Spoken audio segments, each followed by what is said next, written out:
Looks like KDR and Powder they're holding Powder about 6 inches off the ground, and spinning up the wheels, getting it ready. Fringe C is now on the start line.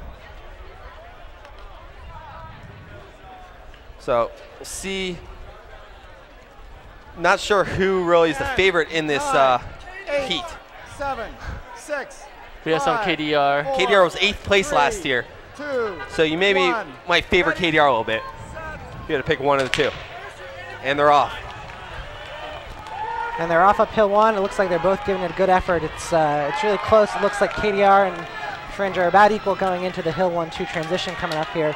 Looks like dead even. Dead even. KDR maybe with a slight advantage. Yeah, KDR looks like they're making the transition a tiny bit earlier, but it's pretty close, and they're coming up now on a very short hill 2, getting a good push off into the free roll by KDR, with Fringe just barely behind them. KDR's opened up a little bit of a lead. Oh, and the KDR hill 2 pusher fell down and was luckily able to roll off the course before getting run over by the Fringe Fringe buggy. Yeah. So they're about 30 feet apart, going through the free roll in the back slopes, with KDRA in the lead, coming up on the first flagger and the stop sign here down by Phipps Conservatory in Pittsburgh. And they passed the stop sign about 56 seconds for KDR, so that's a pretty solid time at the stop sign, coming in on their first flagger, about 20 feet in the lead of Fringe. So it looks like KDR with the lead thus far. As they'll move into the chute, we've seen some teams have problems with the chute. One team this year and years past, it's always somebody has a little bit of issues who's running a solid race to that point. Yeah, and we saw that happen to STCD or STCB earlier today. Seems like Fringe actually caught up a lot in the free-roll. So yeah, it looks like they took a pretty smooth line. But KDR still with the advantage as they move into hill 4, with Fringe C just behind. And Fringe is making the handoff about 25 or 30 feet back.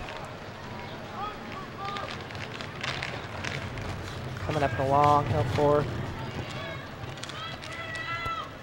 And KDR is going to make the transition again, first from hill 4 to hill 5. Right now we're at 1:55, so they're looking to pit in a good time. Yeah. Somewhere, I guess, around 2:15. So here comes KDR down the finish. And they're within sight of the finish now. Yeah. They're at 2:10 right now with a little ways to go. This is going to be a pretty solid time coming in for KDR, you would think. Yep.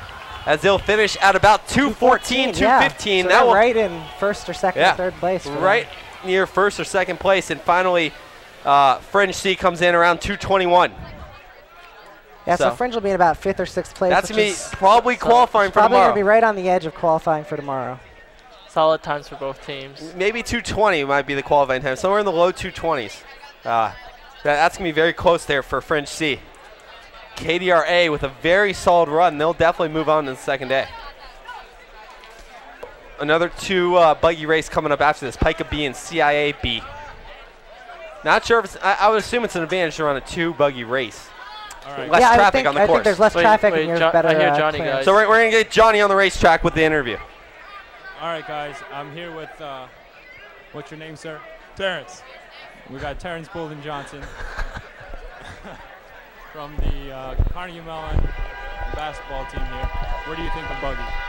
I think it's great. I just explained to my friend Corey that there are actually people inside of the buggy carts that go around here. But